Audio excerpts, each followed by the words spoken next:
He denominado a esta disertación Músicos italianos. En el Perú, una presencia insoslayable, 3 siglos de una presencia insoslayable, porque la presencia de los músicos que vinieron de la península itálica se remonta por lo menos al periodo virreinal. El primerito que llegó a nuestro país fue Roque Ceruti, un músico que en 1716 formó parte del séquito del príncipe Caracciolo, que venía como virrey del Perú y que desarrolló una intensa actividad musical tanto en la ciudad de Trujillo como en la ciudad de Lima. Roque Ceruti era violinista, se había formado como miembro de una familia de violinistas, su familia eran fabricantes de instrumentos y él llegó muy joven, muy joven, al Perú. Había nacido en 1683, así que estaba pues en su plenitud, y durante unos años trabajó al servicio de la corte. Luego se fue a Trujillo, donde fue maestro de capilla de la Catedral de Trujillo, y a la muerte de don Tomás de Torrejón y Velasco fue llamado a Lima para hacerse cargo de la vida musical de la Catedral de Lima. Entonces, allí estuvo un periodo bastante largo, de 1728 a 1660, que murió.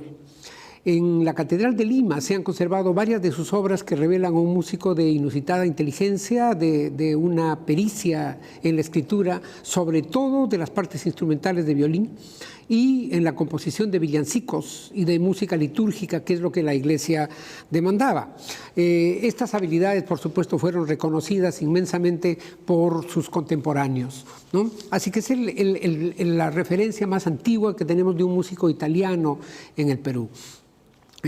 Otro músico que tuvo una notable presencia en la vida musical fue Bartolomé Massa, que llegó al Perú hacia 1765 para dirigir las funciones del Corral Real de Comedias, ¿no? del Hospital Real de San Andrés. Bartolomé Massa había nacido en 1721 y vivió prácticamente todo el siglo XVIII. Le tocó esa etapa fecunda de la vida cultural, teatral, artística del virreinato, que fue el periodo de don Manuel de Amat y Junyent, en el que floreció esa famosa actriz, cantatriz, que fue Micaela Villegas, la Periccioli.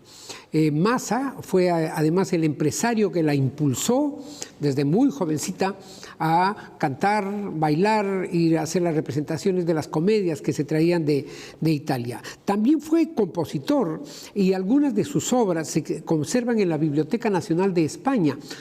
No han vuelto a ser representadas, por lo menos desde los tiempos en que él dirigía el Corral de Comedias en Lima, pero algunos de sus títulos son muy barrocos, muy en la línea de las comedias que escribieron Calderón de la Barca o sus sucesores, José de Cañizares, por ejemplo.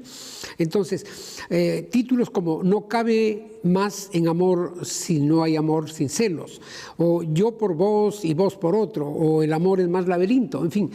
Son piezas que fueron estrenadas en Lima para disfrute, pues, de la sociedad colonial, ¿no? Ya entrando el siglo XIX, en el año 1806, llegó de Génova don Andrés Bolognesi, un chelista virtuoso que primero se asentó en Arequipa, luego vino a Lima ese mismo año, fue a contraer matrimonio a Arequipa. Llegó a Lima, fue contratado para, por un lado, dirigir las funciones de música de la Catedral de Lima y por el otro, para dirigir las funciones de ópera. Y entonces él fue quien trajo la primera compañía italiana de ópera que a lo largo del siglo XIX tuvo una presencia sostenida, porque la ópera se convirtió en el espectáculo por excelencia.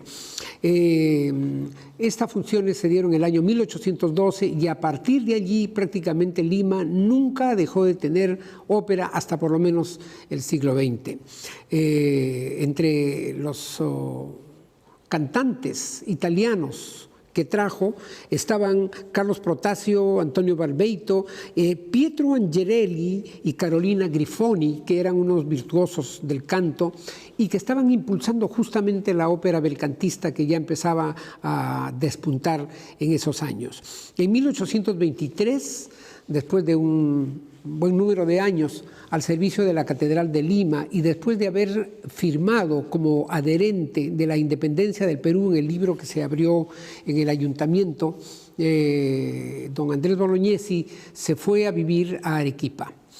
Desarrolló allí una intensa actividad con sus hijos, Francisco Bolognesi y Mariano Bolognesi. Francisco además tomó la carrera militar y fue el que resistió el asedio del ejército chileno en la célebre batalla de Arica. Mariano, por su parte, fue un importante director de orquesta y pianista en la Ciudad Blanca. Alguna vez pasó por Lima, fundó una sociedad filarmónica, hizo actividades con los italianos que vivían en Lima, pero acabó regresándose a Arequipa. Andrés Bolognesi tiene además en su haber, digamos, el mérito de haber organizado la biblioteca de música de la Catedral de Lima, que estaba bastante desorganizada desde hacía por lo menos unos 25 o 30 años. Y lo que hoy se conserva como acervo histórico de esa catedral se lo debemos a don Andrés Bolognesi. Por otra parte, en ese intenso trajinar de música y de músicos que habían entre Santiago y Lima, ¿no? Tocó la venida de don Vicente Tito Mazzoni, un violinista y director que ya en 1829, teníamos apenas 8 años de ser una república independiente, estaba dando conciertos, entonces presentó una obertura suya que se llamaba La Tempestad. También escribió una canción patriótica que le dedicó al general Agustín Gamarra, ¿no? Escribió un concierto para violín, escribió un aria que cantó nada menos que Rosa Merino, aquella famosa soprano que fue la que entonó el himno nacional apenas acabado de componer. Mazzoni organizó tertulias en la casa del señor Julio Rosell, y fundó una sociedad filarmónica con apoyo del gobierno peruano.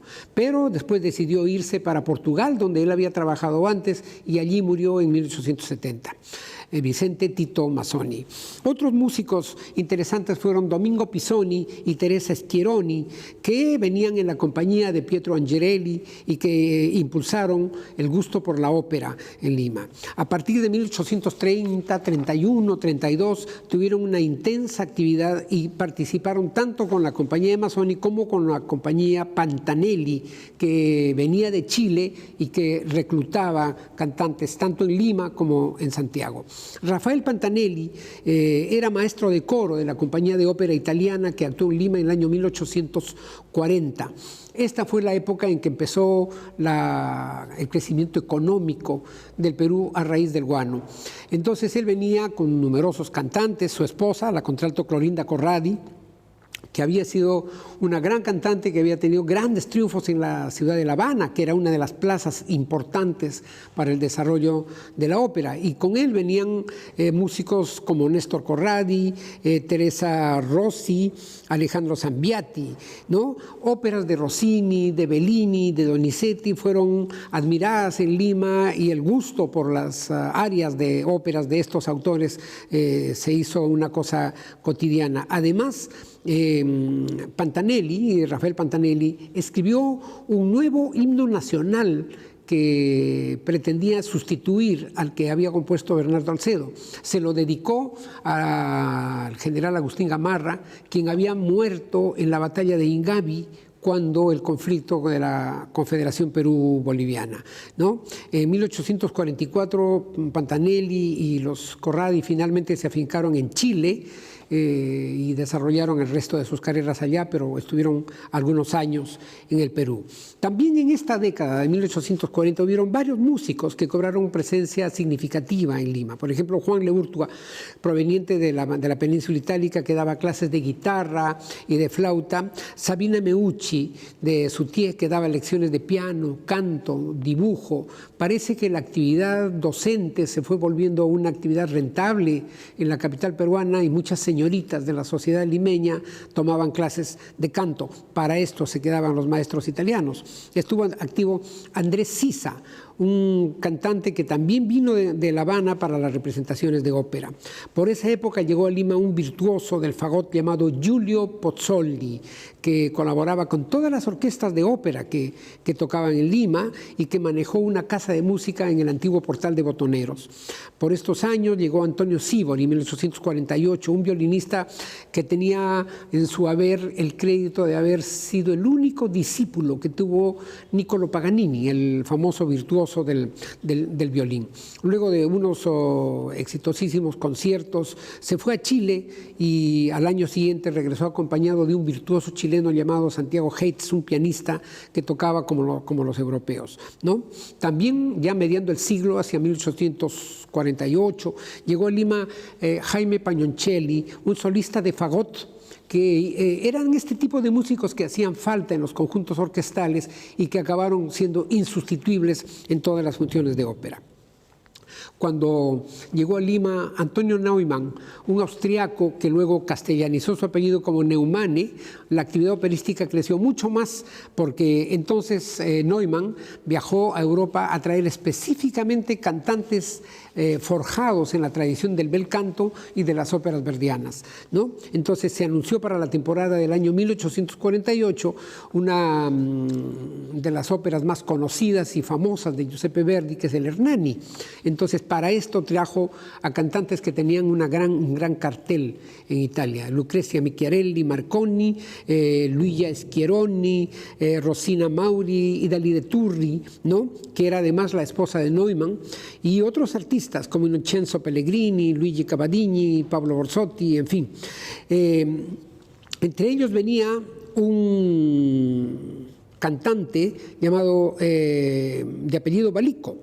Y este Balico, con su socio Innocente Ricordi, abrió una tienda de música en Lima que era nada menos que la filial de la famosísima casa Ricordi, que Giulio Ricordi había fundado en Milán para la publicación de partituras. En esta compañía, lo he mencionado, venían dos sopranos muy importantes, Lucrezia Micchiarelli y Luigia Schieroni, y entre ambas rivalizaban en las funciones de ópera, y esto llegó hasta los diarios, donde se armaban encendidas polémicas, y los partidarios de ellas escribían cartas e iban a los teatros a silbar. Todo esto fue recogido por la prensa de la época, ¿no? Ya mediando el siglo XIX, más o menos hacia 1851, apareció Paolo Sentati con una soprano llamada Carolina Merea, que según Rodolfo Barbacci, que estudió los periódicos de la época para recoger las noticias sobre estas actividades, ella dice que gustó mucho, pero él apenas dejó eco, es decir, parece que era un acompañante un poco gris, ¿no? En todo caso, por esa época también se presentó el único oboísta que hubo en Lima, que se llamaba el señor Pellegrini, y que se presentaba en el Teatro de Variedades, ¿no? Ya en el año 51, el director de la orquesta del Teatro Principal, que funcionaba donde hoy está el Teatro Segura de Lima, en el Girón Huancavelica, se llamaba Leopoldo Benedetto Vincenti, ¿no? Por esa época él se dedicó a dirigir las bandas militares, presentó un proyecto para crear una escuela de música militar, y todo esto porque él había venido ya con una experiencia de haber trabajado antes en Valparaíso. También compuso el himno nacional de Bolivia, así que tenía una gran experiencia con la música militar, pero por supuesto, no, como buen italiano, no le era ajena la música de ópera, y fue él quien estrenó con Antonio Avignone, un tenor italiano también venido a Lima para la representación, la ópera Lucia de la Mermur de Gaetano Donizetti. Instituyeron estos músicos una práctica que era presentar arias de ópera en los intermedios de las funciones de teatro, es decir, para que la gente no se aburriera entre el cambio de escena de una jornada a otra o de un acto a otro, entonces habían áreas de ópera que se ponían, ¿no? Para las temporadas de 1854-55 vinieron nuevas figuras del canto lírico, el tenor Luis Cavedañi y su esposa Teresa Vallete de Cavedañi, y la citada Idalina Turri, que era la esposa de Antonio Neumann, este austriaco que dirigía las óperas italianas. También llegó una cantante muy importante que se llamaba Clotilde Barilli, que llegó a ser la prima donna de la compañía lírica italiana del teatro principal. Este teatro tenía estable una compañía de cantantes italianos que presentaban títulos todo el año. Hay que convenir que la ópera fue para el siglo XIX lo que el cine para el siglo XX. El entretenimiento popular. Nadie piense que la ópera hubiera sido un espectáculo de élite, ¿no? Se daban representaciones con precios accesibles e incluso las clases trabajadoras iban a escuchar las funciones de ópera. Por esta época vino Cesare Lietti, un violinista y director de orquesta que también hizo su propia versión de Lucia de Lammermoor en 1852. Fue director de orquesta en el Teatro Principal y estrenó algunas obras importantes como I Lombardi de Giuseppe Verdi. También participó como uno de los activos integrantes de la Hermandad de Santa Cecilia, una sociedad filarmónica. Valga la pena decir que en el siglo XIX, cuando ya los patronos del arte, los aristócratas, habían renunciado a hacerlo y cuando la iglesia ya no tenía recursos para solventar la vida musical de la ciudad, entonces quienes tomaron en sus hombros esa responsabilidad fueron los aficionados a través de sociedades filarmónicas que por un lado daban conciertos, hacían actividades y por el otro tenían escuelas donde formaban chicos, donde recibían niños o gente que quería aprender a tocar un instrumento, piano, violín, flauta, y entonces eso les permitía mantener una actividad musical más o menos estable. Esta sociedad filarmónica en la que participó Cesare Lietti fue una de las más importantes a mediados de los años 60, ¿no? También en 1866 actuó en los intermedios teatrales y en los conciertos sinfónicos que ya eran cada vez más comunes en Lima. Ya para esa época estaba Claudio Rebagliati viviendo y él introdujo la música sinfónica, pero de él hablaré un poquito más adelante. Otro de esos músicos que dejó huella en el Perú, a pesar que no vivió enteramente acá, pero vivió largos periodos, fue Carlo Enrico Pasta, que había nacido en 1817 en Milán y que murió allá en su ciudad en 1898. Pasta llegó a Lima en 1855 como director de bandas y se dedicó durante un tiempo a dar clases de canto, de piano, era maestro de filarmonía en la Hermandad de Santa Cecilia y por lo que más se hizo conocido fue como compositor. Estrenó un bolero llamado La Limeña, un gran himno guerrero en honor de Giuseppe Garibaldi. No hay que olvidar que estos eran los años de la unificación italiana, ¿no? De la guerra que emprendieron personajes como el rey Vittorio Emanuele y Giuseppe Garibaldi para unificar a la Italia del norte con la Italia del sur. Entonces le dedicó un gran himno guerrero. También compuso zarzuelas al estilo español, como La Cola del Diablo y El Loco de la Guardilla. Y como los italianos habían fundado una compañía de bomberos, una de las primeras compañías de bomberos que hubo en la ciudad de Lima, Carlo Enrico Pasta compuso el himno de los bomberos. También le dedicó la gran marcha fúnebre al mariscal Ramón Castilla cuando éste falleció. Pero quizás el aporte más significativo de Carlo Enrique Pasta es haber compuesto la primera ópera grande que se hizo en el Perú basada en un tema histórico, la captura de Atahualpa en Cajamarca por las huestes españolas que lo tomaron prisionero.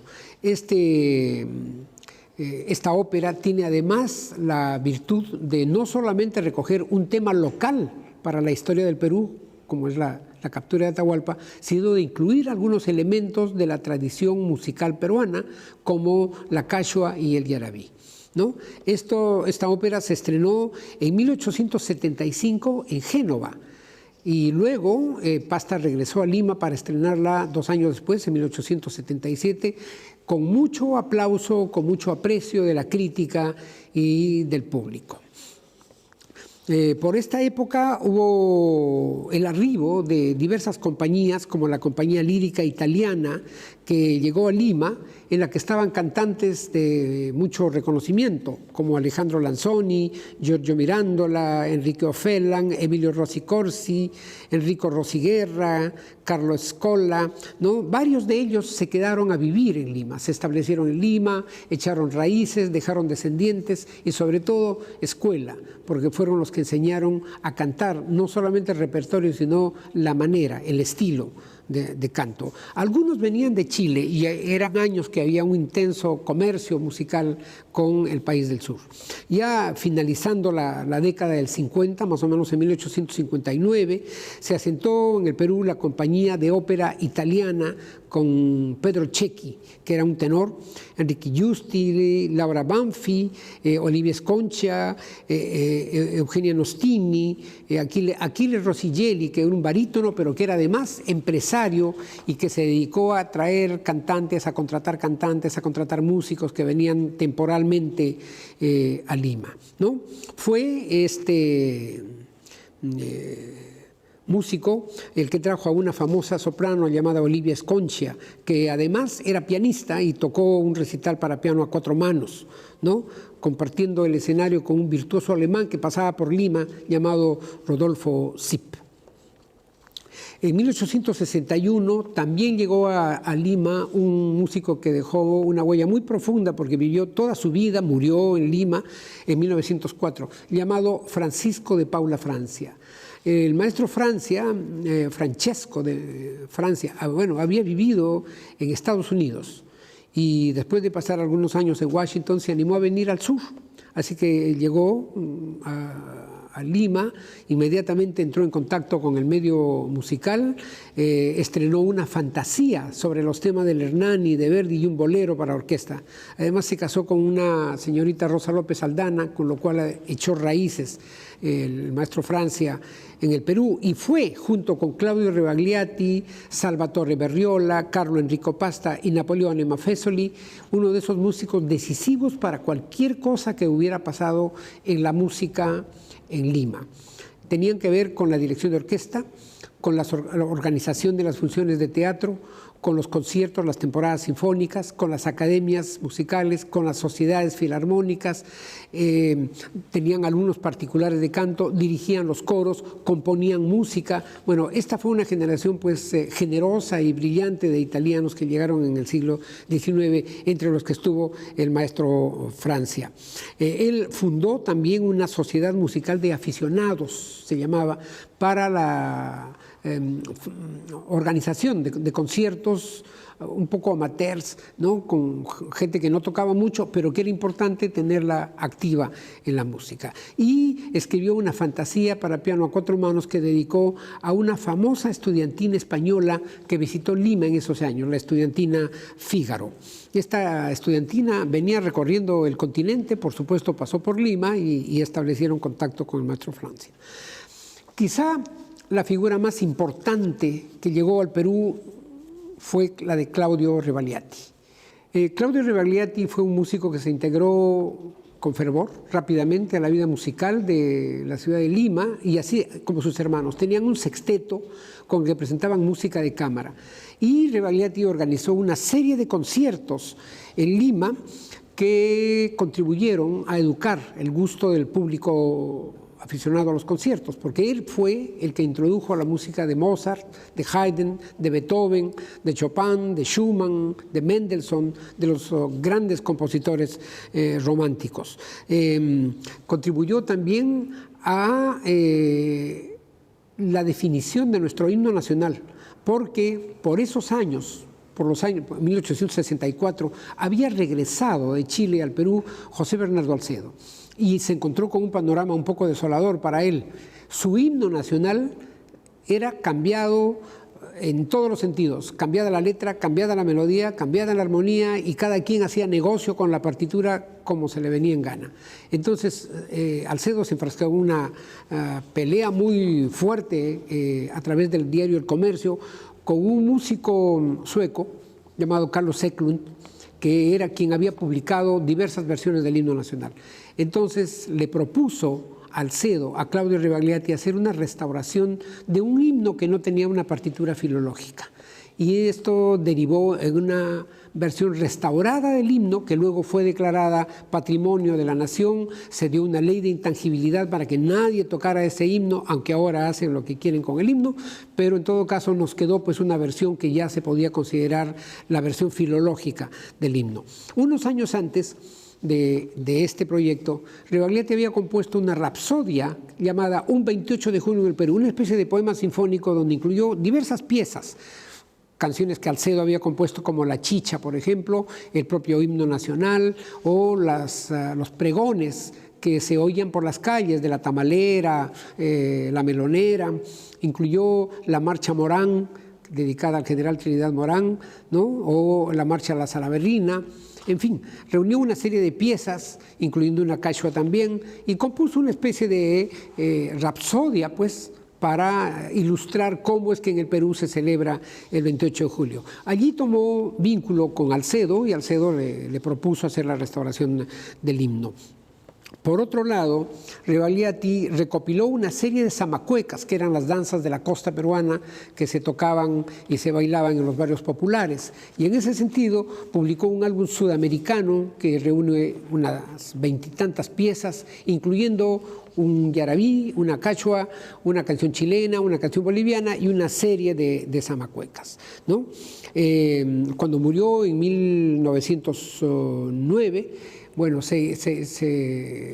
toda la ciudad se sintió pues, conmovida por su desaparición, porque era un músico que se había ganado el aprecio de la sociedad. Cuando llegó la guerra con Chile, la casa de Rebagliati fue incendiada y como él tenía una tienda de música, entonces todos los materiales que había traído de Europa se perdieron. Con esos materiales también se perdieron sus partituras y solo en los últimos años y muy de a poco se ha ido recuperando una que otra pieza que había quedado en alguna colección privada, en alguna biblioteca particular, ¿no? Han ido saliendo de a poquitos las obras de Rebagliati. Es un músico que merecería ser mucho más conocido. También sus hermanos tuvieron una gran actividad y alguno de ellos llegó a ser director de la orquesta del Teatro Principal y de un teatro en el Callao, donde se hacían representaciones de óperas, ¿no? Otros músicos y cantantes que pasaron por Lima venían con las compañías de ópera que año con año visitaban Sudamérica o América, porque empezaban por México y luego iban bajando hacia el sur, ¿no? Y daban la vuelta por la costa del Pacífico y luego por la costa del Atlántico y se regresaban hacia el norte o hacia Europa. Entonces, entre estos cantantes vinieron algunos que tenían una gran fama, como Marietta Moyo o Matilde Eboli, unas sopranos italianas que se encontraron en Lima y que generaron, igual que las Quirón y estas otras cantantes que he mencionado, pues unas grandes disputas entre sus partidarios, ¿no? Al extremo de que había gente que iba a boicotear echando gallinazos al teatro cuando cantaba una de ellas. Al final, el público se divertía mucho con estos cantantes. Por esos años llegó un personaje extraño a Lima que hizo una serie de conciertos muy exitosos. Era un copólogo que se llamaba Cominho Galeano. El instrumento que él tocaba estaba formado por 34 copas de cristal fino, afinadas, ¿no? De tal manera que humedeciéndose los dedos y rozando los bordes de las copas, él podía tocar un repertorio bastante amplio. Causaba una gran sensación, ¿no? También una cantante que dejó una estela importante en Lima fue Luisa Marchetti. Fue una engreída que llegó en 1869 y que causó una sensación enorme con la belleza de su voz. Dicen sus biógrafos que era de un gran registro de voz y que además tenía una figura impactante, una bella figura. Dice Barbacci, que recogió Rodolfo Barbacci, los datos sobre ella, que tenía bella figura, voz arrogante y agudos fáciles. Y un señor llamado Miguel Winder le mandó construir un teatro en Chorrillos, que ella inauguró con una función de ópera. Y este teatro fue incendiado cuando el ejército chileno invadió Lima, ¿no? Y quemó Miraflores y Chorrillos. Bueno, esta cantante, la Marchetti, Luisa Marchetti, dejó una huella muy fuerte en los aficionados a la ópera por el virtuosismo con el cual cantaba, y de ello quedaron registros en las críticas. También conoció a José White, un violinista negro de origen cubano, un virtuoso que había sido profesor de violín en París y que emprendió una gira por América del Sur. Llegó a Brasil, donde fue presidente de una sociedad filarmónica, y por supuesto tocó en Lima y coincidió con la Marchetti. Juntos se fueron para Chile. Entre otros cantantes importantes está Carlota Patti, hermana de Adelina Patti. De Adelina, hay que decir que fue de esas sopranos que destronaron a los castrados, que habían tomado por asalto la ópera del siglo XVIII y que cantaban los papeles femeninos, porque había una prohibición, por lo menos en algunas ciudades italianas, de que las mujeres cantaran en el teatro. Pero cuando llegó esa generación, la de Adelina Patti, la de Pauline Viardot, ¿no? Bueno, las sopranos deslumbraron con su bella voz, con su técnica. Carlota Patti era hermana de Adelina y formó parte de esa generación brillante de sopranos que además recorrieron el mundo.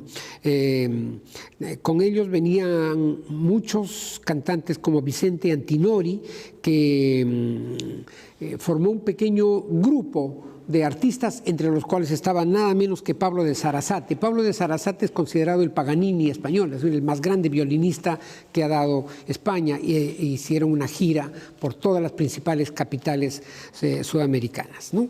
Entre otros músicos llegó Enrico Lombardi, que había sido alumno del Conservatorio de Milán y que era pianista, director de orquesta. Ya en los años 70 se asentó en Lima y, entre otras cosas, le dedicó un himno, una marcha triunfal al presidente Manuel Pardo. Se llama El Hurra del pueblo limeño, ¿no? Y en 1873 tocó en la Plaza de Armas un concierto que fue la primera retreta con una banda que él había formado y que tuvo un impacto enorme. Allí tocaban con él diversos músicos italianos, con el maestro Nocerino, por ejemplo, que era un arreglista y que recogía piezas populares para convertirlas en piezas de concierto, ¿no? Así que en todo ese periodo que va de los años 40 a los años 80, Lima fue una plaza importante para las compañías de ópera y para las orquestas y los músicos que venían, porque había una gran bonanza económica por el guano. En el Perú no se pagaban impuestos. Todo se subsidiaba con el dinero que entraba del guano, y eso le permitía a los empresarios traer novedades como el copólogo que vino con su instrumento de copas, o también cuando se trajo a Romeo Dionesi, que era un niño de 5 años que cantaba arias de ópera como las grandes virtuosas o como los grandes tenores, ¿no? Lo presentaron en 1872, él había nacido en 1867, tenía 5 años de edad y cantó una pieza muy difícil que es el recitativo y la romanza de la ópera Marta de Friedrich von Flotow. Bueno, eso que cantaban los sopranos virtuosas lo cantaba este niño con la mano en la cintura. Fue una época muy afortunada para Lima.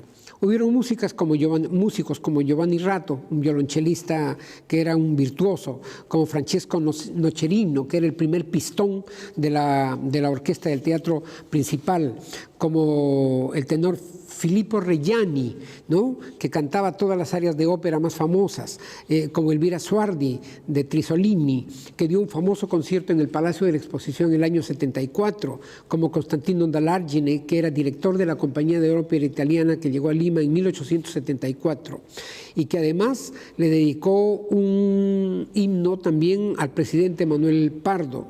Y con ellos llegó un músico llamado José Cayano, que que dedicó a su vez otro himno al presidente Mariano Ignacio Prado. Eran los años previos a la guerra con Chile, y Lima era una ciudad donde la vida cultural era muy intensa.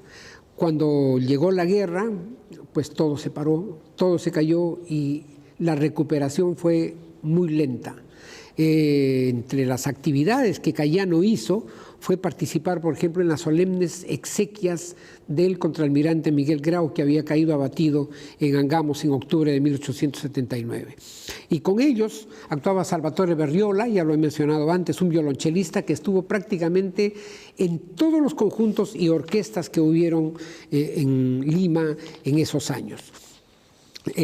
Otro músico importante que llegó a nuestra ciudad o a nuestro país fue Antonio Rupnik, un nativo de Trieste, que trajo una gran compañía de ópera que presentó las últimas obras de Verdi, ¿no? Es decir, en Lima se conocían a pocos años de estrenadas en Europa las óperas de Verdi, también música, por supuesto, de otros autores.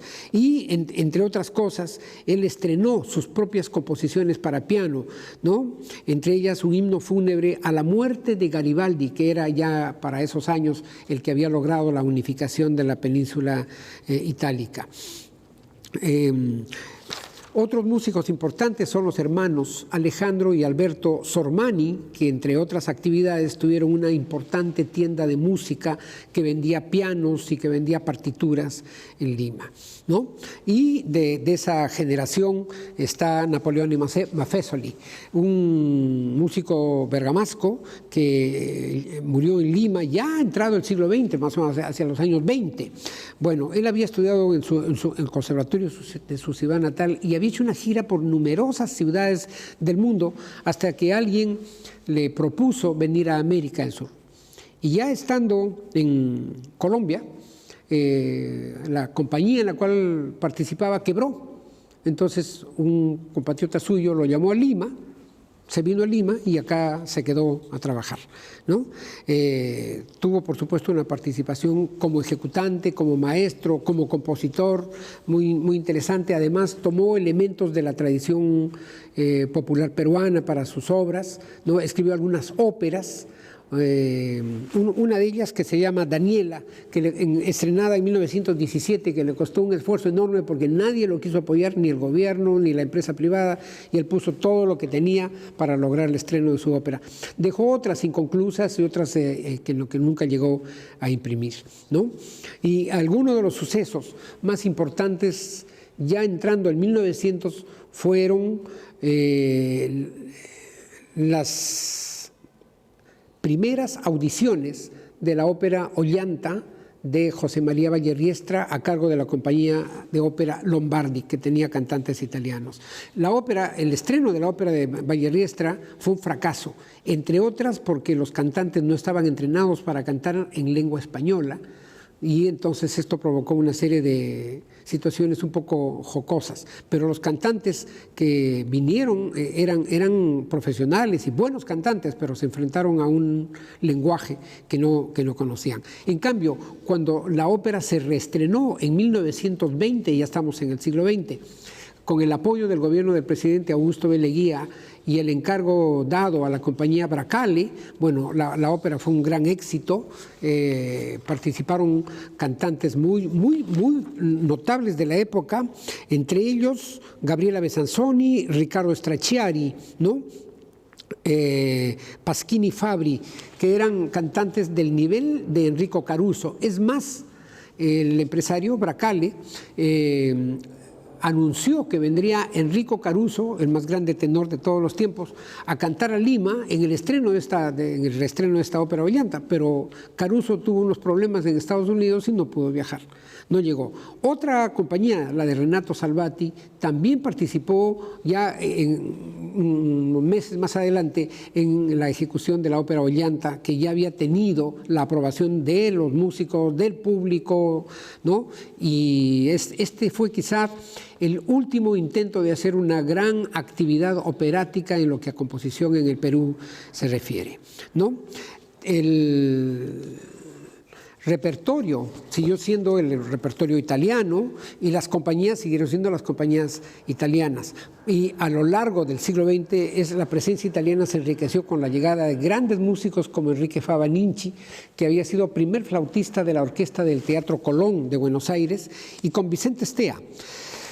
Ambos músicos que llegaron hacia 1920 al Perú, por un lado se ocuparon de la vida musical, dirigían, tocaban, estaban presentes en cuanta función había, pero por el otro componían música y por el otro se integraron a la plana docente de la recién creada Academia Nacional de Música, lo que hoy es la Universidad Nacional de Música, y llegaron a ser ambos, Fava-Ninchi y Vicente Estea, directores de esta institución, ¿no? Su legado, su obra, su música, sus partituras se conservan en los archivos de la Biblioteca de la Universidad Nacional de Música, que es lo que hoy se llama el ex Conservatorio Nacional de Música. También hubo un director importante que se llamó Tino Cremagnani, que dirigía las funciones de ópera en los años 40, 50, que es cuando fue decayendo esta actividad ante la presencia apabullante del cine, ¿no? Ya las nuevas generaciones estaban más interesadas en este novedoso espectáculo y la ópera fue dejándose de lado. En el año 38 se fundó la Orquesta Sinfónica Nacional del Perú.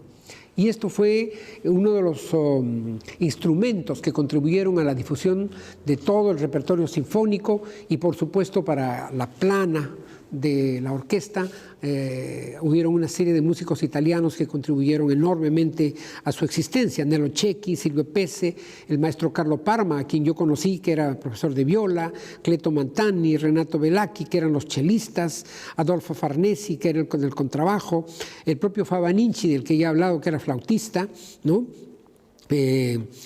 Alfonso Torino, que tocaba el corno, y María Bellacchi, que tocaba el arpa. Bueno, fue una época brillante para la orquesta porque en las manos de Theo Buchwald se convirtió en una gran orquesta. Y después, cuando estuvo el maestro Maioni, también italiano, la orquesta se convirtió en una de las mejores orquestas del continente, ¿no? Y la presencia, por supuesto, de los instrumentistas italianos contribuyó grandemente. Además, en la doble función de ser músicos de la Sinfónica y profesores del Conservatorio Nacional de Música, creado en 1946. Otro músico importante para la vida musical del Perú fue Antonio Rocco Guadaño, que vino directamente de Europa a Arequipa, donde dirigió la Orquesta Sinfónica y la Escuela Regional de Música durante 4 años, ¿no? Y luego partió para Europa. En el plano de la música de bandas, tuvimos al maestro Fernando Adolfo San Nicandro, que llegó en 1948, traído por el gobierno del general Manuel Laodría para dirigir la Banda Republicana del Perú, que era un gran conjunto que tenía como 130 músicos y que funcionaba como 3 bandas, digamos, para cubrir diferentes funciones. La labor de San Nicandro fue muy importante porque levantó el nivel musical de la orquesta, la convirtió en una de las mejores bandas del Perú y, por otro lado, dejó una discografía que hoy día todavía se puede disfrutar. En el campo de la música popular hubo una serie de músicos italianos que también cumplieron una labor importante en la sociedad, ¿no? Por un lado, por ejemplo, Nino Sorrentino y su hijo Benito, que tocaban el acordeón en los más elegantes hoteles de la ciudad de Lima, y con ellos Carlo Bercia, que fue un músico que llegó en 1949 al Perú y formó una orquesta de baile que tocaba en los principales clubes de Lima. Esta orquesta era muy profesional e incluso músicos de la Sinfónica tocaban con él en su orquesta. Él tenía además, Carlo Bercia, un programa de radio que se dedicaba a la difusión del repertorio para acordeón. Con ellos, con estos acordeonistas, estuvieron Ricardo Bacco, Roberto Espaciano, ¿no? Y con ellos actuaba una cantante italiana llamada Franca Fenati, que cantaba las canciones italianas. Y un cantante que no podemos olvidar, por supuesto, es Piero Solari, que en los años 70 presentó un espectáculo que se llamaba 100 años de canciones italianas. Él era un empresario, pero era a su vez un cantante de larga carrera. Ya en un plano un poquito más discreto, digamos, está un cantante de la generación de la nueva ola que se llama Pepe Chipola, que participaba del movimiento de la juvenil de la canción de los años 60, y que cuando ya esto dejó un poco de interesar se convirtió en actor de telenovelas. Falleció de un cáncer a la garganta. Pero fue en ese campo también una cuota, pues, de los músicos italianos que dejaron algo de huella en el Perú. Así que entre el Roque Ceruti, que llegó en 1716, y el Pepe Chipola, que perteneció a las corrientes juveniles del siglo XX, hay como 300 años de vida musical que estuvo en manos de italianos que le dieron mucho a nuestro país, y por eso digo yo que constituyen una presencia insoslayable.